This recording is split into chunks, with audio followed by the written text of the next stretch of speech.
Salut à tous et bienvenue dans Sessions ou Sessions si vous rentrez directement d'Hawaï. Sessions, c'est votre émission sur les sports de glisse en Bretagne. Alors je sais que théoriquement pour présenter une émission sur les sports de glisse, il faut porter une chemise à fleurs et dire Aloha en faisant un chaka, mais je n'ai pas de chemise à fleurs et en 30 ans de fréquentation assidue des spots bretons, personne ne m'a jamais dit Aloha. Alors si vous le voulez bien, on va se parler normalement. On va se parler normalement, mais on va quand même se parler de trucs cool, du surf, du windsurf, du kitesurf et même du stand-up paddle, ce qui est quand même le signe qu'on est hyper ouvert d'esprit. C'est une blague, je précise, pas la peine de m'attendre avec une pagaie carbone pour me faire la peau dans les couloirs. On va parler de tous ces trucs cool avec mes deux invités. D'abord Christophe Boutet, le grand Manitou des Wave Games, qui est notre partenaire pour cette émission. Salut Christophe. Bonjour. Alors les Wave Games, c'est du 17 au 25 octobre à la Torche, avec le gratin français, voire mondial, des 4 disciplines dont on vient de parler, surf, windsurf, kitesurf, stand-up paddle. Tu vas nous présenter ça en détail dans quelques instants. Et puis également en plateau, Sa Majesté, le King of the Swell, vainqueur de l'édition précédente des Wave Games, qui est venu sans sa couronne, je regrette un petit peu. C'est comme ça. Yvan Kilfen, de Pont-l'Abbé, surfeur, kiter, super voyageur. Salut Yvan. Salut. Je précise qu'on devait avoir avec nous en plateau Nuage Lederf, elle aussi surfeuse, kiteuse, planchiste, suppeuse. Elle n'a pas pu se libérer parce qu'il y a des gens qui ont un vrai métier, mais on la salue, ce sera pour une prochaine fois. Allez, on parlait des Wave Games. Un petit rappel pour ceux qui viennent de passer 2 ans sur une île déserte, dans une cabane en Indonésie. Les Wave Games, c'est ça.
Bon Christophe, on l'a vu, le moins qu'on puisse dire c'est qu'il y a 2 ans le spectacle était au rendez-vous. Est-ce que actuellement là tu fais une petite prière à Éole et Neptune tous les jours par de bonnes conditions? Figure-toi que non, puisque justement grâce à ce concept des Wave Games, on est à peu près assuré, vu le niveau de pratique de nos riders, d'avoir du spectacle.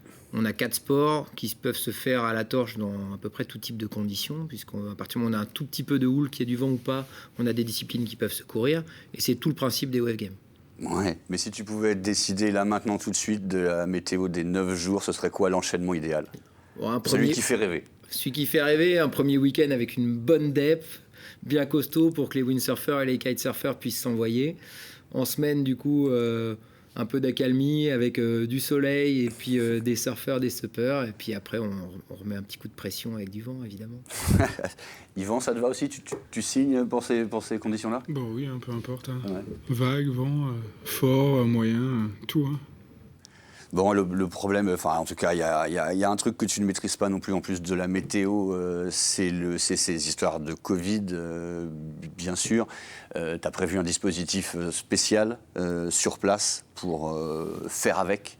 Oui, évidemment, on est sur une adaptation importante du modèle. On est sur un village qui va être, on va dire, réduit en termes de capacité d'accueil physique, notamment dans les structures, sur tout ce qui va être structure d'exposants, structure lieu de vie comme on a pu avoir les autres années. On n'aura pas d'animation le soir sur le site de la Torche. C'est notre partenaire, le camping L'Océan Breton, qui prendra le relais, parce qu'ils sont habitués à gérer ce genre de choses, vu qu'ils les ont gérés tout l'été dans leurs activités. Donc on est sur un modèle un peu différent. Maintenant, on a cette capacité, quand on travaille avec les éléments, de s'adapter. Et je crois que toute l'équipe de Terre de Glisse a su s'adapter, saura répondre aux contraintes et aux exigences que nous amène cette pandémie, évidemment. Bon, parfait. Yvan, je le disais en intro, alors tu es un rider multidiscipline, hein, j'ai même quelques images, tu m'as envoyé quelques images pour le prouver, c'est ton CV en fait. Alors je te propose, on passe le CV et toi tu as 39 secondes exactement pour me faire la lettre de motivation. Alors, je m'appelle Yvan, je viens du sud Finistère, près de La Torche. Donc, je fais du surf, du paddle, du kite, du windsurf quand j'étais plus petit. J'essaye de profiter de la mer comme je peux. On est à la Bretagne, on peut aller dans l'eau un peu. Je précise qu'on te voit là. On peut aller un peu dans l'eau tous les jours si on veut. Voilà, à côté de ça, je construis ma baraque, moi. Et je suis aussi agriculteur dans les champs, dans les fleurs. Et puis j'essaye de jouer un petit peu avec tout ça pour voilà, être le plus heureux possible. Hein. La mer, c'est vrai que ça nous soulage, ça nous détend. C'est un endroit assez sauvage. Voilà. Moi, je trouve qu'on vit dans un bel endroit, donc il faut en profiter au maximum. Et alors pour en profiter au maximum, par exemple, demain, disons, il y a des conditions parfaites pour tout. Il y a 2 mètres de vague, vent side-off, machin. Tu vas choisir quel support? Alors en soi, s'il y a vraiment des conditions toute la journée, je vais essayer de justement bien m'organiser pour pouvoir faire un petit peu de tout. Moi, je vais favoriser peut-être, s'il y a du vent fort, le kite, peut-être pour certains spots. Et puis le surf, c'est vraiment mes deux passions. Le surf et le kite, c'est assez différent, mais c'est vraiment complémentaire ici en Bretagne. Après, voilà, quand c'est petit, longboard, paddle, c'est vraiment adapté aussi. Mais voilà, m'envoyer en l'air en kite, c'est assez impressionnant. Ça nous fait ressentir des choses assez particulières. Ouais, tu le disais, hein, la Bretagne, c'est vraiment c'est une terre idéale pour pratiquer tout ça. Les images que tu nous as envoyées, sauf erreur de ma part, comme tu es en maillot de bain, ça ne doit pas être tellement en Bretagne. C'était où? Alors là, c'était au sud des Mentawai, au nord, pardon, sur une petite île, Simelu, en Indonésie. Et voilà, c'était un endroit qu'on a choisi pour son côté un petit peu peace, enfin très tranquille, pas beaucoup de surfeurs, et puis voilà, des vagues de qualité et en maillot. Bon, ouais, c'est ça. Parce qu'en fait, on a demandé à nos lecteurs de nous envoyer des vidéos de eux en surf. Et ben, pour être franc, il n'y a pas grand monde en maillot. Il faut bien avouer. Allez, je vous propose, et puis vous allez accepter, d'ailleurs, un petit tour de Bretagne du surf. Alors, je préviens tout de suite, on ne cite pas tous les spots parce que moi, j'ai l'intention de continuer à aller à l'eau sans me faire repeindre mon pare-brise à la wax. Au menu du petit, du moyen et bien sûr du gros.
Christophe, les dernières grosses images, là, tu me disais que c'était costaud. Bah, c'était l'an dernier à La Torche. Les gars, des conditions comme ça pendant l'épreuve, vous signez, ça vous va? On va prendre. Ouais, on va prendre. on prend aussi. Moi, j'aime pas trop le gros, je suis pas assez adapté, même si j'y vais parfois, mais cette taille, je pense pas que j'irai. Non. J'aime pas me mettre dans des limites. Faut avoir, pour aller dans ce genre de conditions, faut être préparé, je pense. Et je vais pas assez souvent dans l'eau en ce moment pour pouvoir le faire. Mais ça viendra. On a vu ces dernières années l'explosion du surf de gros, notamment via la vague de Nazaré. Là, il y a le photographe lorientais Thomas Desregnault qui nous a envoyé des photos qu'il était allé prendre l'année dernière, où il y a 2 ans. Là-bas, le surf de gros, c'est la nouvelle frontière. Toi, pour l'instant, c'est une frontière que tu n'as pas franchie. Non, tu le sens pas encore, non. Non, il y a plein de choses, ça nous pousse hors de nos limites. Moi, pour le moment, j'ai envie de garder mes limites comme elles sont et pourquoi pas plus tard le faire. Mais c'est aussi psychologique, ça nous fait ressortir un petit peu plein de choses. Je suis pas encore prêt d'aller dans faire cette expérience du moins, mais ça viendra. Parce que toi, parmi les riders qui viennent au Wave Game, il y a même des spécialistes du gros. On verra tout à l'heure. Il y a Thomas Traversa, notamment quand même un petit peu connu pour ça.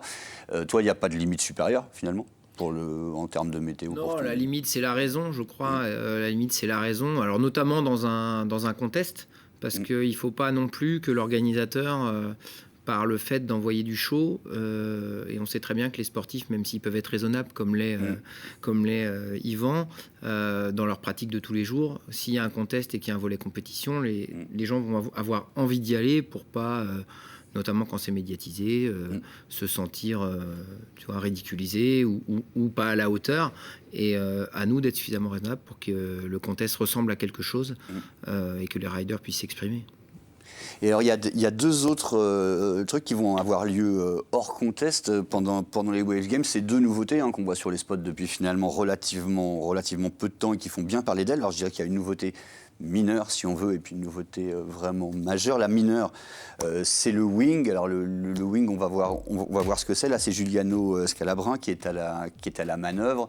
Donc, on est quelque part entre le wind et le kite, en gros. Ça rappelle des tentatives d'il y a une trentaine d'années. Ça, il va y avoir une démo, c'est ça, pendant les Wave Games? Oui, alors le premier week-end, en fait, on a voulu aussi, au-delà de l'événement des Wave Games, où là, on est réellement que concentré sur de la compétition dans les vagues, on a voulu aussi, pour satisfaire du coup le grand public, faire de la démonstration des nouveaux sports. Les nouveaux sports qui ont émergé depuis 4-5 ans, c'est notamment tout ce qui est à foil. Voilà, alors c'est ça, on a aussi des images de foil. Le foil, c'est ça la grosse nouveauté, on peut le dire quand même, la révolution. Ouais, la révolution, en tout cas dans le monde de la voile et dans le monde de la glisse, passe en partie par le foil. Et puis là, on a la wing donc, qui est arrivée, qui est, comme tu dis, entre la planche à voile et le kite. Ça prend un essor important d'un point de vue commercial, parce que c'est assez simple à mettre en œuvre. Sans doute plus simple que le kitesurf pour les personnes lambda, des fois un peu plus sécurisant aussi en termes de pratique, et donc c'était important pour nous de faire un focus autour de ça, de profiter de l'événement pour faire un focus sur ces nouvelles pratiques que sont le foil et le wing pour le premier week-end. Yvan, toi tu t'es mis à l'un, à l'autre ou aux deux? Alors au foil, ouais, ça fait depuis très très longtemps que je fais du kite en foil. Non, je fais du foil en kite. J'ai commencé avec des foils en bois. Où on pouvait poncer les bords d'attaque et les bords de fuite. Après, j'ai pas beaucoup de temps pour pouvoir me diversifier autant. Il faut du temps aussi pour pouvoir pratiquer, aller sur différents supports. Et moi, j'aime bien me concentrer sur quelques-uns, notamment le surf qui est très dur à progresser. Mais le foil, c'est quand même génial. Quand on est sur la planche, déjà, ça fait pas de bruit. On voit pas l'aile qui est en dessous, donc on a l'impression d'être un peu sur l'overboard, de retour vers le futur, au-dessus de la mer. Et puis ça fait pas beaucoup de traces derrière non plus, donc c'est des sensations assez particulières. Mais ça viendra, vu l'essor que ça prend là, c'est génial. Ah bah ça, il semblerait quand même que ce soit pas mal l'avenir, effectivement. Ouais. Oui, alors il faut faire attention. Je pense que le foil a tout son intérêt parce qu'il a ouvert complètement les plages d'utilisation de navigation pour tous, notamment dans le windfoil ou même en sup où finalement on se retrouve à faire du downwind à des vitesses de 15 nœuds quand on les faisait à des vitesses de 5 nœuds avec des planches de race. Donc c'est vrai qu'il y a une belle évolution, ça ouvre des plages d'utilisation, mais quand on voit ce week-end par exemple sur les spots de vagues, les gens sont en windsurf, les gens sont en kite classique, en twin tip. Et on se rend compte que ça ne remplacera pas. Par contre, ça remet du monde à l'eau parce que les plages d'utilisation de navigation ont été multipliées par 2 ou 3 grâce à ce support. Ouais, c'est impressionnant. Hein. En kite, il nous fallait une dizaine de nœuds pour naviguer. En planche, je sais pas, 15. Pour être peinard dans les vagues, peut-être en Formule 1, un peu beaucoup moins. Ouais, une dizaine de nœuds, mettons. Et nous, en kite, je sais qu'on part à 4 ou 5 nœuds. On va plus vite qu'en cours. C'est impressionnant. On peut faire 3, voire 4 dans les meilleurs. 4 fois la vitesse du vent. En vitesse, c'est impressionnant. Bon, là, il y en avait un qui faisait pas 4 fois la vitesse du vent parce que j'ai sous la main les images d'une des plus grosses sessions, en tout cas une des plus impressionnantes filmées en Bretagne. C'est du windsurf. C'est Thomas Traversa qui sera donc aux Wave Games. Hein, c'est même une des stars qui seront présentes sur une vague pas secrète du tout. On peut dire où c'est, c'est l'île aux Vaches. Il y a très peu de chances que ce soit assailli par les planches sans mousse à la première session. Alors attention les yeux, c'est 2 minutes bien à bloc, filmées par Steph Debuire de Steph Vidéo. Thomas Traversa à l'île aux Vaches.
Bon, Yvan, toi qui n'aimes pas le gros, l'île aux Vaches comme ça te fait vraiment pas envie?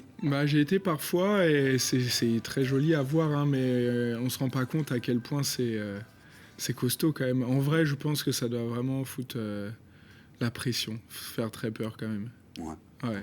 Je pense aussi. Bon, allez, la planche en Bretagne, hein, c'est pas uniquement un champion du monde dans des vagues de malades, même si souvent c'est bien péchu quand même. Ces dernières semaines, là, des lecteurs m'ont envoyé quelques images que je vous propose de regarder. Ça en voit pas mal aussi.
Alors voilà, la voile blanche, hein, c'était Baptiste Cloarec, quelque part dans le Léon, l'hiver dernier. Il était assez chaud ce jour-là. Il faut savoir, il était sélectionné cette année pour l'Aloha Classic à Oukipa, fin octobre, avant que l'épreuve soit annulée. Un Breton qui serait allé claquer les Hawaïens chez eux, ça aurait quand même eu de la gueule.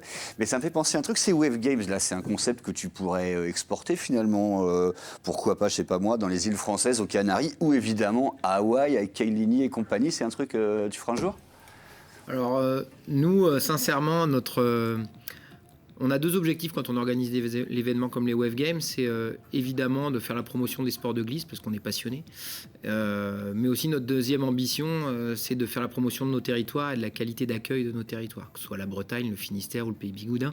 Donc, peut-être que oui, d'un point de vue business, ça pourrait avoir du sens d'aller s'expatrier, parce que des fois, ce serait peut-être plus simple de boucler.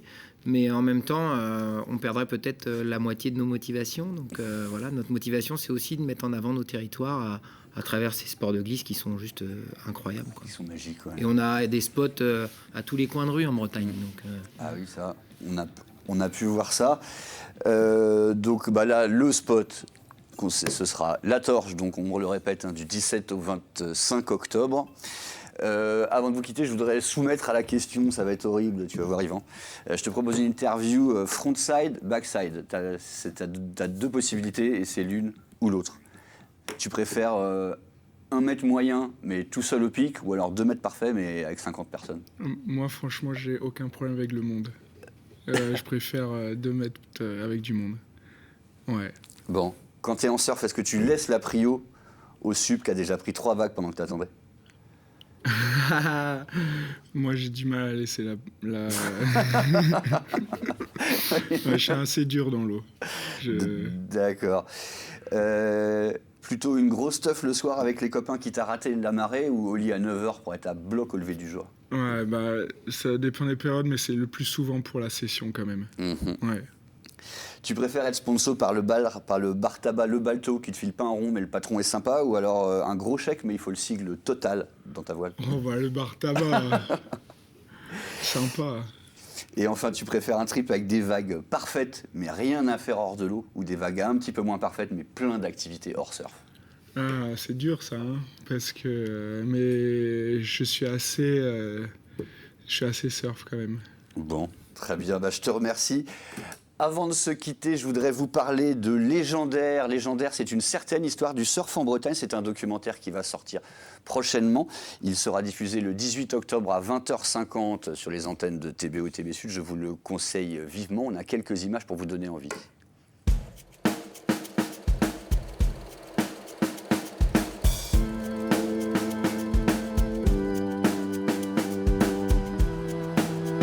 J'ai commencé à surfer en 70. Il n'y avait personne qui surfait ici en Bretagne. C'était comme dans un désert avec de l'eau, quoi. Puis t'as l'impression que tout ça c'est à toi, quoi. Ma grand-mère m'a dit « Tu es fou, la mer c'est dangereux, on ne joue pas avec ». On s'est fait un peu maudire par les pêcheurs, voire plus. Il y avait quelques-uns qui nous jetaient plus que des cailloux. C'était une super époque, ouais. Je suis content d'avoir vécu ça, très content. Ouais. On a bien transmis le flambeau. Quand je vois tous les petits qui démontent les vagues dans tous les sens, je trouve ça vraiment fabuleux, quoi. Allez, merci à tous. Faites comme il disait dans le documentaire, démontez les vagues dans tous les sens. À bientôt et bon vent.